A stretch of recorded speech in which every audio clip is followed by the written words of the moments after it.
नमस्कार, राज की बात में आपका स्वागत है। जिस तरीके से सुप्रीम कोर्ट में वक्फ बोर्ड संशोधन कानून को लेकर याचिका पर याचिका दायर की जा रही है, सरकार ने भी एक नया गेम प्लान बना लिया है। अभी भी याचिकाएं दायर की जा रही है। अभी सुप्रीम कोर्ट में एक नई याचिका सीपीआई के तरफ से आई और फिर उसके अलावा ये नॉर्थ ईस्ट के तरफ से भी कुछ याचिकाएं दायर की जा रही है।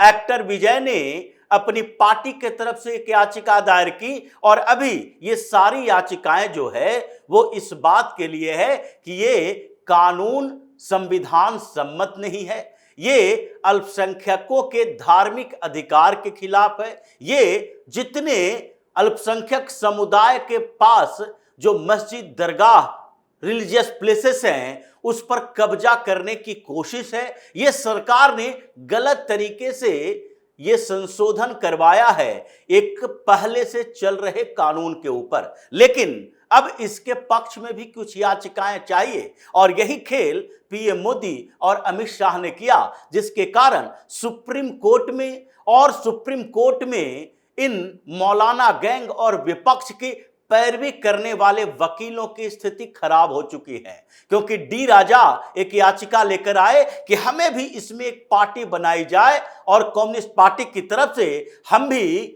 वक्फ बोर्ड संशोधन कानून का विरोध करेंगे। विजय ने भी याचिका दायर की और कुछ मौलानाओं ने भी फिर से याचिका दायर की। तो जब याचिकाएं इतनी है और 16 तारीख को सुनवाई ओवैसी की याचिका से शुरुआत होगी, तो फिर उसके बाद सारी याचिकाओं पर सुनवाई होनी चाहिए। अगर विपक्ष की तरफ से इतनी सारी याचिकाएं हैं कानून को खारिज करवाने के लिए, तो सरकार की एक कैविएट ही क्यों हो, क्योंकि केंद्र सरकार की तरफ से कैविएट तो दायर किया गया कि बिना हमारी बात सुने हुए कोई भी सुप्रीम कोर्ट आदेश पारित नहीं करेगा, चाहे वो अंतरिम आदेश ही क्यों न हो। अगर हमारी बात सुने बिना आदेश पारित किया गया तो ये सरकार के साथ नाइंसाफी होगी। इसलिए सुप्रीम कोर्ट में इस कैविएट को संज्ञान में लिया गया और पहले इन याचिकाओं के ऊपर सुनवाई होगी, सरकार की बात सुनी जाएगी, तभी कोई ऐसा अंतरिम फैसला भी हो सकता है। लेकिन सरकार यही नहीं रुकी,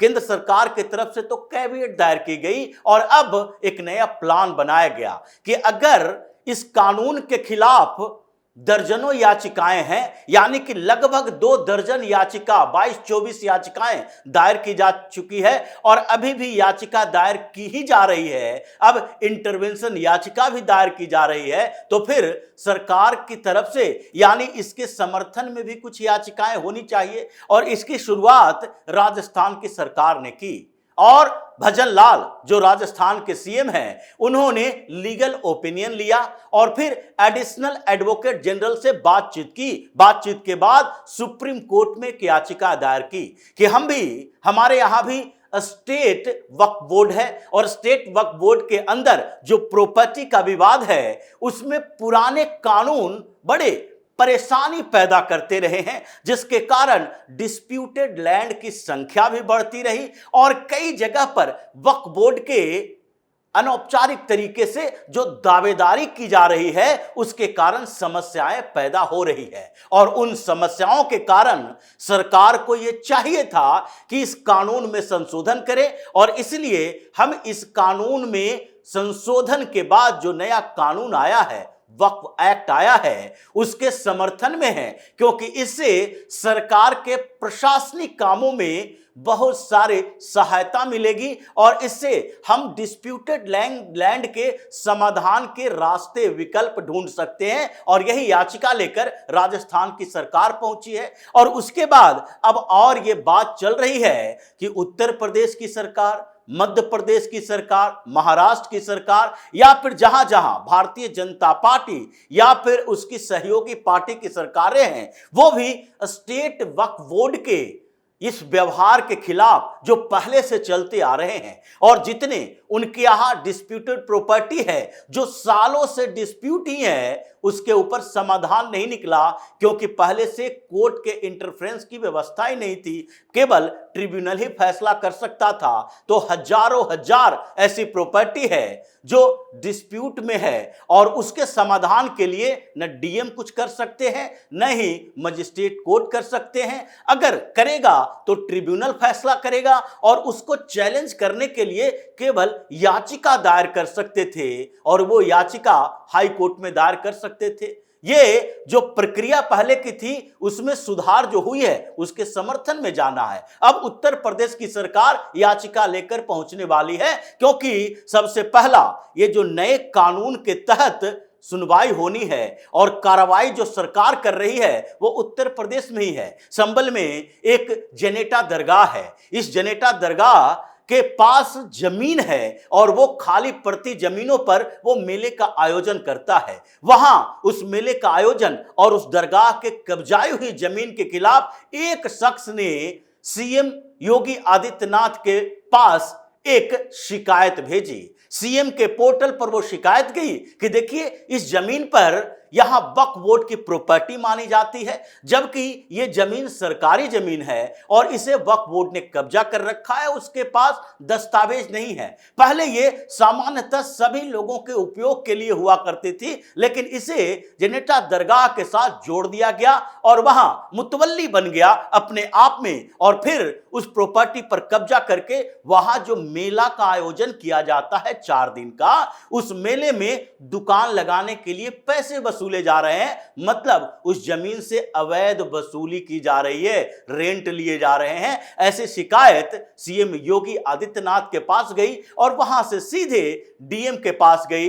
डीएम ने मुतवल्ली को बुलाया और फिर सारे दस्तावेज देने के लिए कहा। दस्तावेज जब पास में आए तो डिस्ट्रिक्ट मजिस्ट्रेट ने प्रथम दृष्टया कहा कि यह दस्तावेज सफिशिएंट नहीं है, ये जो सबूत है आपके पास वो गलत है। और डिस्ट्रिक्ट मजिस्ट्रेट ने तो ये कह दिया है कि ये सरकारी जमीन होने की पूरी संभावना है जिस पर इन लोगों ने गलत दस्तावेज सबूत के आधार पर कब्जा जमाए हुए था। इसलिए उत्तर प्रदेश की सरकार इन डिस्प्यूट्स के समाधान में नए कानून की भूमिका को लेकर सुप्रीम कोर्ट में जाने वाली है। उसी तरीके से अलग अलग राज्यों में जहां पर वक्फ बोर्ड ने जबरदस्ती जमीनें कब्जा ली है वो लोग भी सुप्रीम कोर्ट में आने वाले हैं। ये तमिलनाडु से एक खबर आई कि फिर से जबकि नए वक्फ बोर्ड कानून बन चुके हैं, अभी एक गांव को खाली करने के लिए नोटिस जारी कर दिया गया और उसमें जो कांग्रेस का विधायक है उसने कहा नहीं नहीं अभी उसे एविक्शन नोटिस नहीं कह सकते, उसे खाली नहीं करना पड़ेगा। 150 परिवार हैं तो 150 परिवारों को उस जमीन को खाली करने के लिए नहीं कहा गया है। लेकिन एक बार जो वक्फ बोर्ड की प्रॉपर्टी हो गई वो प्रॉपर्टी हो गई, उसे फिर वापस नहीं लिया जा सकता। तो वो वक्फ बोर्ड की संपत्ति है, यानी कि पूरा गांव वक्फ बोर्ड का है। अभी गांव को खाली नहीं करवाना है, लेकिन वहां के लोगों से बात की जाएगी कि एक नॉमिनल रेंट आप दें, मतलब रेंट दें। ये मान ले कि ये वक्फ बोर्ड की ही प्रॉपर्टी है, आपका पूरा गांव वक्फ बोर्ड का है, इसलिए आपको रेंट पर वहां रहने दिया जा रहा है। जैसे सरकार मानती है कि पूरे देश के जितनी जमीन है वो सरकार की है, इसलिए उस पर मालगुजारी लेती है, उससे टैक्स लेती है। हर किसान को भी टैक्स देना पड़ता है, मकान बनाए हाउस टैक्स देना पड़ता है, सबको रेवेन्यू सरकार को देना पड़ता है, टैक्स जमा करना पड़ता है, क्योंकि सरकार ये बताती है कि ये आपको जो प्रॉपर्टी दी गई है ये राष्ट्र की संपत्ति है और इस पर आप केवल एक रेंटर की तरह हैं, आपके पास अधिकार है। लेकिन फिर भी जब सरकार की राष्ट्र की जरूरत होगी तो वो प्रॉपर्टी आपसे लिया जा सकता है। यही तरीका ये वक्फ बोर्ड वाले अपना रहे हैं। इसलिए उधर से जहां जहां डिस्प्यूट है उन सब को कहा जा रहा है सुप्रीम कोर्ट में याचिका दायर करो। उस गांव के लोग भी अब सुप्रीम कोर्ट में पहुंचने वाले हैं, क्योंकि स्टालिन भी सुप्रीम कोर्ट में इस नए कानून के खिलाफ पहुंचे हैं। एक्टर विजय भी जो अभी राजनीति करने के लिए आए हैं वो भी इस कानून के खिलाफ पहुंचे हैं। तमिलनाडु से ही कुछ और मौलवी मौलाना भी पहुंचे हैं, तो इन लोगों को भी पहुंचना है। यानी कि याचिकाएं इतनी कि फिर सुनवाई करते करते दशक लग जाए, फैसला नहीं आ सकता। क्योंकि अभी तो पहली सुनवाई होगी, सुनवाई के बाद इस पर चर्चा होगी कि किन किन याचिकाओं को इसमें पार्टी बनाया जाए। उसमें कपिल सिब्बल और अभिषेक मनु सिंघवी, ये दोनों बड़े वकील वहां जुटे हुए हैं। एक केरल के मौलाना बोर्ड की तरफ से और दूसरा ये जमीयत उलेमा हिंद की तरफ से। ये दोनों एक मौलानाओं को पकड़ रखे हैं और दोनों जगह पर वो जाकर यही बात करेंगे कि देखिए ये संविधान के खिलाफ है, ये अल्पसंख्यकों के धार्मिक अधिकार के खिलाफ है, ये उनके फंडामेंटल राइट्स के खिलाफ है और इसलिए इसको कम से कम अभी के लिए सस्पेंड कर दिया जाए। मतलब अभी ये इंप्लीमेंट ना हो, लेकिन नोटिफाइड तो हो चुका है, 8 अप्रैल को ही नोटिफाइड हो चुका है और इस पर अब काम भी शुरू हो चुका है। इसलिए याचिकाओं के बदले याचिकाएं दायर की जा रही है। अगर इसके विरोध में याचिका होगी तो इस कानून के समर्थन में भी याचिकाएं दायर की जा रही है। हर राज्य की सरकार जो भारतीय जनता पार्टी या उसके सहयोगी पार्टियों की है, वो सब सुप्रीम कोर्ट में जा रही है। ये सीजेआई कंफ्यूज हैं, ये 3 जजों की जो बेंच बनी है ये कंफ्यूज हो गए हैं कि अब किसकी किसकी याचिका पर कौन कौन सी तारीख दें। और अगर एक एक तारीख सारी याचिकाओं को एक साथ किए तो भी हर याचिकाकर्ता के वकील की बात तो सुननी पड़ेगी और इसके लिए एक लंबा समय चाहिए। एक एक याचिकाकर्ता के वकील को अगर समय देते हैं तो भी ये लंबी खिंच जाएगी, इसमें कुछ होना नहीं है। इसलिए सरकार ने भी अपनी तैयारी कर ली है कि न केवल केंद्र सरकार की बात सुनी जाए बल्कि अलग अलग राज्यों की बात भी सुनी जाए और ये सारे राज्य अपने एडवोकेट जनरल को भेजेंगे, जिससे ये जो पहले ये पैतरे करते थे और करते रहे हैं, अभिषेक मनु सिंघवी, कपिल सिब्बल, केटीएस तुलसी जैसे बड़े वकील, महमूद प्राचा जैसे, निजाम पासा जैसे, इन लोगों ने यही किया है कि जिन मामलों में सजा की गुंजाइश इनके लोगों की है, जिन मामलों में करप्शन के चार्जेस फ्रेम हुए हैं और सजा मिल सकती है, उन मामलों में इसको इतना खींचा जाए कि फैसला आते आते ये फैसले के लायक ही न रहे, बुजुर्ग हो जाएं और फैसला क्या फिर आएगा। ऐसी स्थिति अब इसमें भी की जा रही है कि जब तुम सुप्रीम कोर्ट में नियम कानूनों की धज्जियां उड़ाकर उसको तोड़ मरोड़ कर कोशिश करते हो अपने फेवर में फैसले लेने के लिए, तो फिर सरकार को भी ये करना चाहिए कि इन्हीं नियम कानूनों का सदुपयोग करना चाहिए। और इसीलिए याचिकाएं अब पक्ष में भी डाली जा रही है और इन याचिकाओं पर सुनवाई होते होते वक्फ बोर्ड की पूरी प्रॉपर्टी ही खत्म हो जाएगी, सरकार के कंट्रोल में आ जाएगी, मैनेजमेंट में निष्पक्ष लोग होंगे और फिर